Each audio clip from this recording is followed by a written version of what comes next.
We know whether it's murder, whether it's petty theft, whether it's just walking into a CVS or Walgreens and putting your arm on the counter with the big bag and stealing all the stuff, or walking into Louis Vuitton, or give me another fancy store.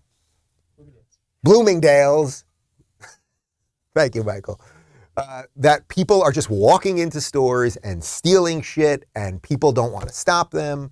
And you can't sort of blame these people, because especially if you live in a blue city where the district attorneys are not going to prosecute people, or you're going to then be put on trial for trying to do your job, or God knows what, or they've defunded the police and the police have had enough of the abuse. We know that crime is exploding everywhere. I mean, go to one of these cities. I don't recommend it, really, but like, send somebody you don't like to New York or San Francisco or LA and see what's going on. And you all just know it. And that's directly related, by the way, to, this is my favorite chart of the day.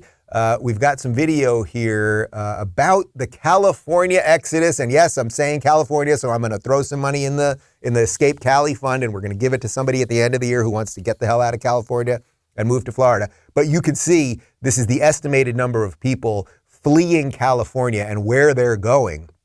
What's fascinating about this is I would have thought that that more people, the circles that you're seeing there, that's where the concentration of people are going. I would have thought more were ending up in Florida, but that's the 3,000-mile jump across the country. But most of the people are actually ending up in Texas.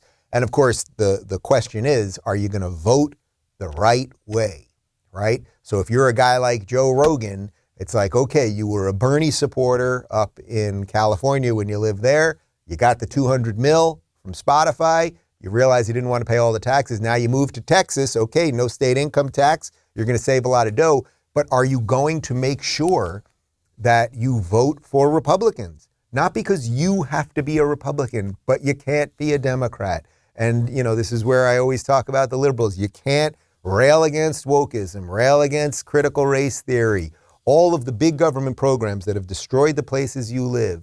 And then you can't go to the places that have done it right and import those problems.